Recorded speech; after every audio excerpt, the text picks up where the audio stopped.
Me la imaginava més gran, el podcast de la llengua catalana del Departament de Política Lingüística del Govern d'Andorra.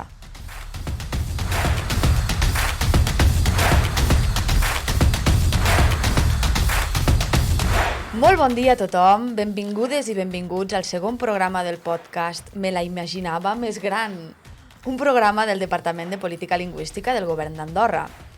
El capítol d'avui porta per títol El català obre portes, i qui millor per parlar-nos-en que una persona que gràcies a l'aprenentatge del català n'ha obert moltes de portes a Andorra. Millora laboral, integració, identificació amb el país i fins i tot nacionalitat andorrana. Avui tenim la sort de tenir de convidada la Carmen Reche. Bon dia, Carmen. Bon dia. I en aquesta conversa l'acompanyarem la Jenny Vila i jo mateixa, que sóc la Clara Fernández Fletxa. Bon dia, Jenny. Bon dia. Bé, la Carmen és nascuda a Almeria i va arribar a Andorra fa 25 anys, a finals dels anys 90. La podríem definir com una dona perseverant, desperta, molt xerraire i amb un gran esperit de superació. I segurament és gràcies a tots aquests atributs que avui és la nostra convidada. Benvingudes, com esteu? Bé. Sí? Molt bé. Carmen, a veure, explica'ns una mica quina ha estat la teva trajectòria amb la llengua catalana. És a dir, tu arribes a Andorra a finals dels anys 90 i tu sabies que aquí es parlava català i que era l'única llengua oficial del país? No ho sabia. No ho sabia. Tu no sabies que venies a... No. I que et trobaries? Quan he arribat a Andorra he trobat la gent que parlava, dic, ui, quin idioma parla la gent aquí? I ja m'han dit que era el català. I llavors, quant temps vas tardar a decidir aprendre català? Pues no ho sé, uns 5 anys o sí. I per què creus que vas tardar tant temps?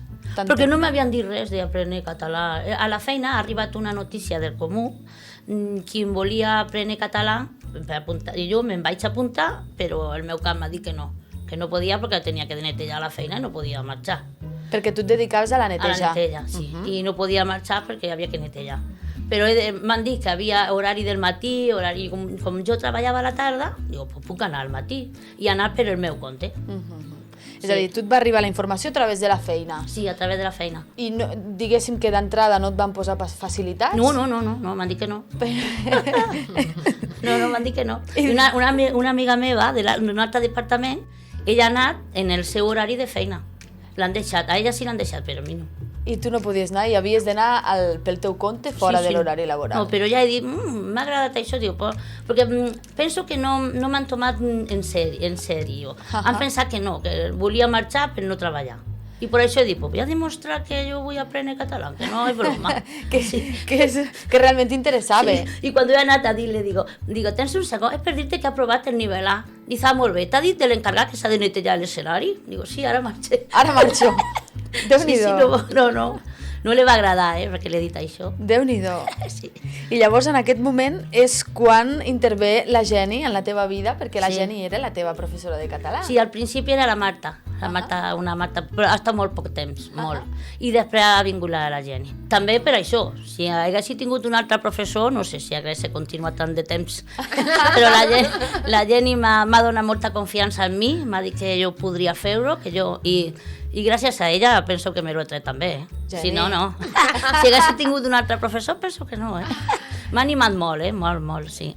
Penso que la Carmen va venir supermotivada. Sí. A més, li havia pujat una mica la mosca al nas pel fet aquest de dir, semblava que a ella no li deixessin, igual que a la resta de treballadors, i es va proposar fer el català, i sí, va fer de 0 fins al nivell B2 amb nosaltres. Han costat una mica, a la segona, però me l'he tret. A la segona al B2. Sí. Però la 1, la 2, clar, bé. Sí.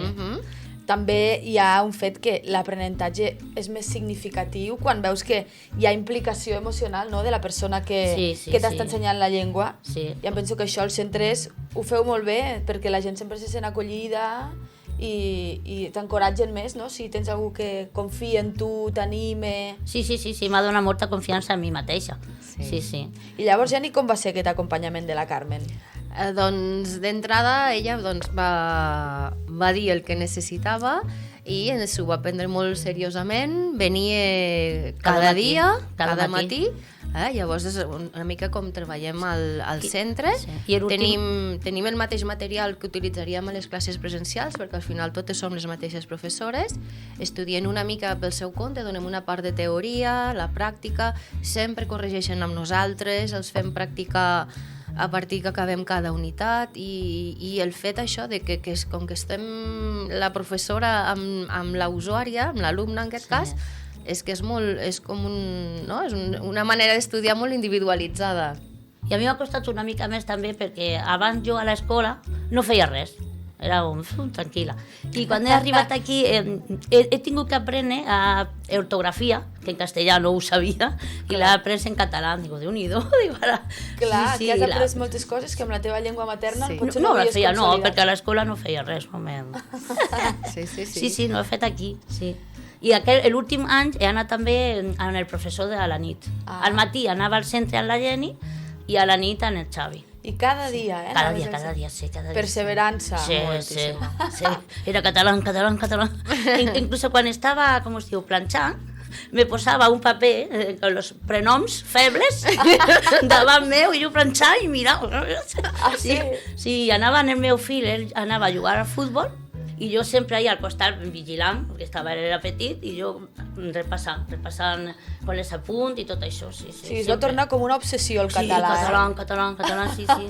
Va ser molt perseverant, molt. La música també, vaig empezar a cortar molta música amb ell. Sí. En català, sí.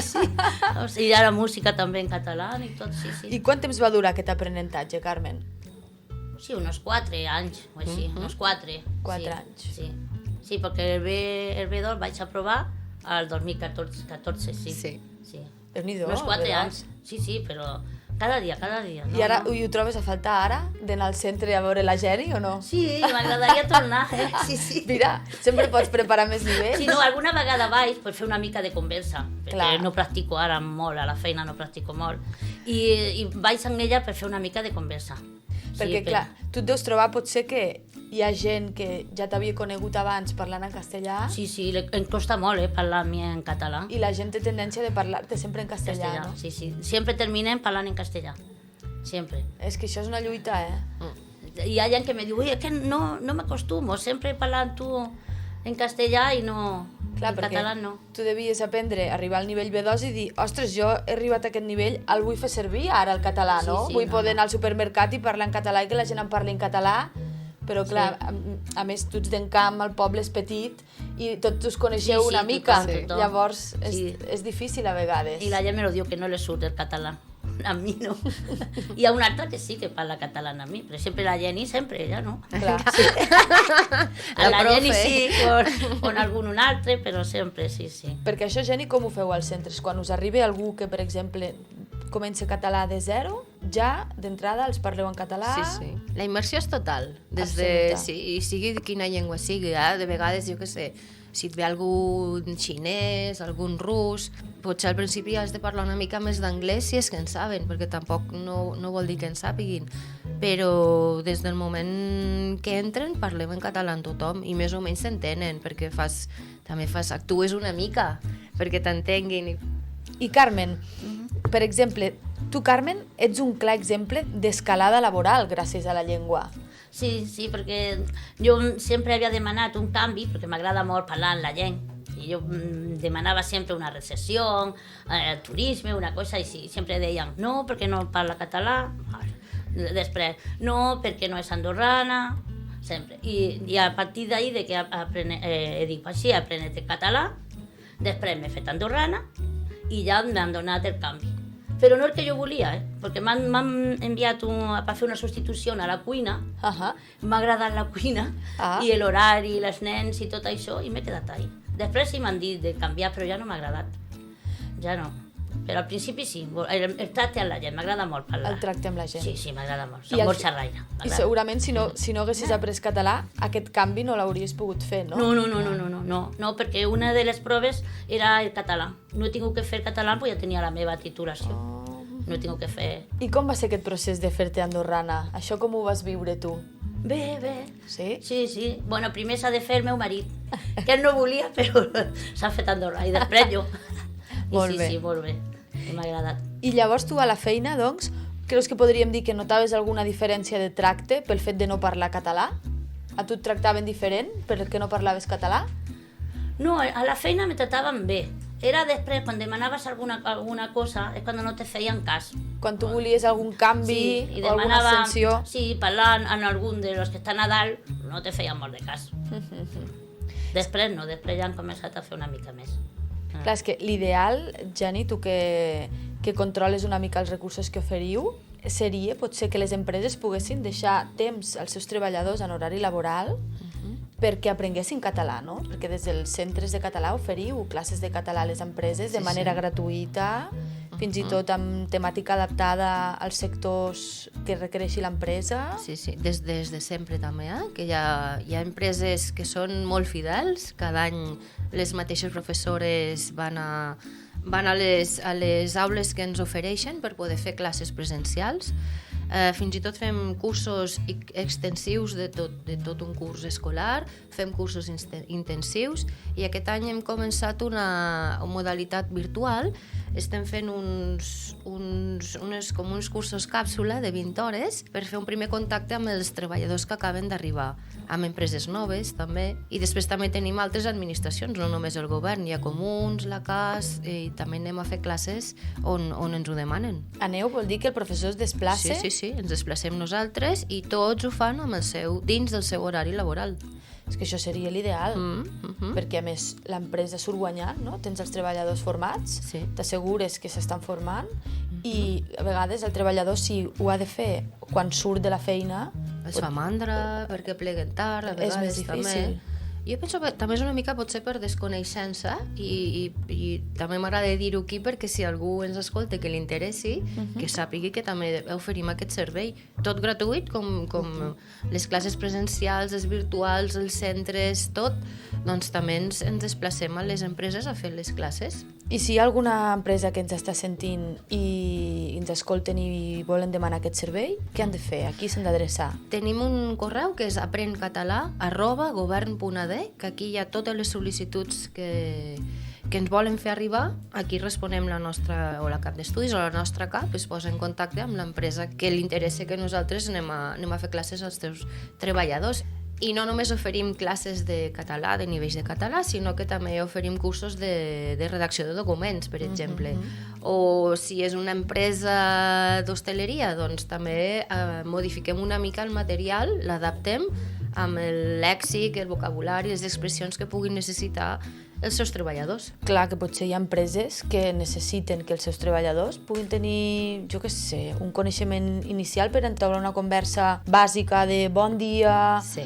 Que a vegades sembla que haver de fer un curs de català ha de ser algo molt aprofundit, no? I no té per què. Pot ser català inicial Això ho fem també. I recursos bàsics i després es pot anar ampliant en funció de les necessitats. Molt bé. Els hi donem també, aquí seria com un curs de benvinguda al català i molts després ja continuen amb les classes o amb el centre. Molt bé. I llavors, Carmen, tu, per exemple, t'has trobat amb companyes que hàgiu començat juntes i que la seva evolució dintre de l'empresa no hagi pogut ser la mateixa perquè elles no parlaven català? Sí. Cuando me he presentat a l'Ediste per canviar de feina a la cuina, tenia una companya que s'ha presentat també i com no tenia el català i no l'ha aprovat, l'han posat fora. Perquè no parlava català? No, perquè no parlava català. Clar. No ha pogut continuar. No. I estava en la mateixa situació que jo.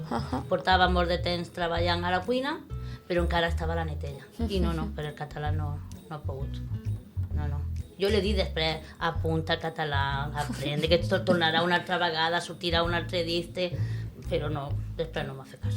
Clar, és que al final aquí a Andorra hi ha com una mena de sostre de vidre que no el veiem però que hi és, que hi ha portes que si no parles català no s'obren, sobretot laboralment. Jo al meu germà ja li dic que es va apuntar però després no ha pogut continuar per la feina, per l'horari que té no ha pogut continuar, però jo els ho dic al meu germà, sí, t'has de treure el català, el bàsic però t'has de treure. Clar. Sí. Sí, és que hi ha vegades que la gent això ho entén com una restricció innecessària, no? Com és que si... Quina rebequeria això del català, no? Sí, pensen que estàs renegant de la teva tierra, Clar. de les teves arròs, i no pensen que estudiar català o aprendre català ja va deixar de ser andaluza, Clar. de ser espanyola, i perquè m'he tret el passaport andorrà, puf! Te les has hagut de sentir? Sí, molt. Clar, jo crec que és important deixar claríssim que aprendre català no vol dir en cap cas renunciar a les arrels i als orígens de cadascú. Tot al contrari, significa sumar, ampliar, créixer, obrir horitzons, però la identitat continua sent la d'un mateix. Perquè tu et pots sentir plenament andalusa i andorrana. Sí, no. Un altre se sentirà argentí i andorrà. O sigui, la identitat és cosa de cadascú. Al final és sumar, no? Però molta gent pensa això, que estàs renunciant a... que estàs com traicionant la teva terra, si fas això. No, simplement la teva terra ha crescut. Sí. I sempre seré andaluza, però apreno a parlar català i me sento més integrada en Andorra. Pel fet de parlar català? Sí, per el fet de parlar català. Clar, és que al final la llengua aquí a Andorra és part de la identitat i del patrimoni del territori. Això s'hauria de viure amb normalitat i com a part del patrimoni que és, cal protegir-la. I a més aquí a Andorra tenim la sort que com que és l'única llengua oficial, la llei permet protegir-la, que això no passa a tots els territoris. Hi ha altres territoris on la llengua viu una situació molt desfavorable, perquè com no gaudeixen de l'oficialitat de la llengua, no poden protegir-la, no poden fer classes gratis com podem fer aquí a Andorra, no poden promoure-la, i llavors això al final és endarreriment de la llengua, es va perdent, i aquí és una reivindicació que podem fer i estem orgullosos que continuï sent així i que per molt de temps sigui així. I sobretot amb aquesta idea de que no hi ha confrontació identitària ni molt menys. No. I que al final penso que és una cosa que s'ha d'entendre que no és com una imposició, sinó que estudiar una llengua, sigui la que sigui, en aquest cas és la nostra, la d'aquí, la catalana, és obrir-te al món, és aprendre una llengua i és aprendre una cultura, unes tradicions, implica moltes més coses estudiar una llengua, sentir-te més d'aquí, perquè al final, Carmen, tu fa molts anys que ets aquí. 25. I penso que tu estàs agraïda pel que t'ha donat Andorra. Sí, m'ha donat el més gran que tinc, 2 fills. 2 fills, molt bé. Això és el més gran que tinc, me l'ha donat Andorra. Que han crescut aquí. Sí, van néixer aquí, me l'ha donat Andorra, tot això. Clar. Sí, no, jo estic molt agraïda a Andorra, estic molt bé. No, i al final és el que diu la gent i que el fet d'aprendre una llengua també és entendre com es pensen, com es diuen les coses, com es processen les coses en una llengua. Sí. Això és part de la gràcia d'anar a un altre territori. A ningú li passa pel cap anar-se'n a viure a Londres i no aprendre anglès. Sí. O anar-se'n a viure a París i no parlar francès. Sí. Al final això també, com aquí, el que passa és que aquí convivim amb llengües de gran abast. Moltes llengües. I que hi ha molta gent que arriba al país que ja parla aquestes llengües en què conviu el català. Llavors, de vegades no senten la necessitat d'aprendre català. Però hi ha una gran diferència entre aprendre-lo o no a l'hora de desenvolupar i fer arrels al lloc on has anat, no? Sí. Ens hem posat intensetes, No sé si teniu ganes d'explicar-nos alguna anècdota vostra de quan estudiava la Carmen, alguna anècdota que recordeu. En tenim moltes, Carmen? Sí. L'última va fer que hem posat una guardiola i cada paraula que dia malament, que era 10 cèntims. 10 cèntims per error. Sí, cada vegada que diu alguna paraula malament, a la guardiola. Has fet a veure, Jenny, però els cursos de català no són gratis? Sí. Com va això? Després hem fet un dinar, no? En els diners hem anat a fer un dinar. Era l'excusa, però és que va arribar un punt, clar, el nivell B2 ja estem parlant d'un nivell molt avançat, i la Carmen doncs tenia les estructures aquestes típiques molt posades dins del seu cap i costava molt de treure, sobretot a l'hora de fer l'oral.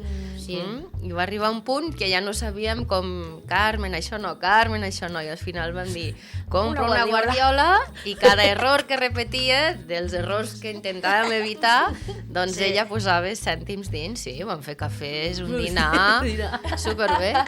Això vol dir que he tingut molts errors, Si havia diners per un dinar. No, venies molt a classe també. Sí, anava cada dia. Sí, cada dia.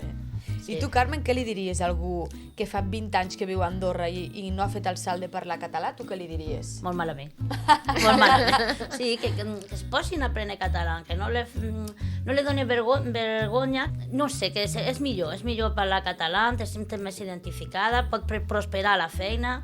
I quan vaig a algun lloc la gent te parla d'una... Sí, t'atenen també en castellà o en altre idioma, però te parlen millor si parles en català. O sigui, jo a tothom se lo dic, que aprenen català. I què els hi recomanaries? Si haguessin de començar de zero, què els hi diries? Tu ves al centre... A la Jenny. Al centre. Sí, ja l'he enviat més d'una. Sí. Ja l'he enviat més d'una vegada. Jenny, faran un monument al costat de Pompeu Fabra, en camp. Sí, ja se lo dic. I també al Xavi a la nit també. Molt bé. Ella diu la Jenny i el Xavi perquè són els professors que ha tingut. Els seus referents. Sí, després he tingut una altra, la Laura, però l'ha tingut menys de temps. També està molt bé que hi hagi aquesta estima, no?, per les que han sigut els teus professors. Això és molt bon senyal.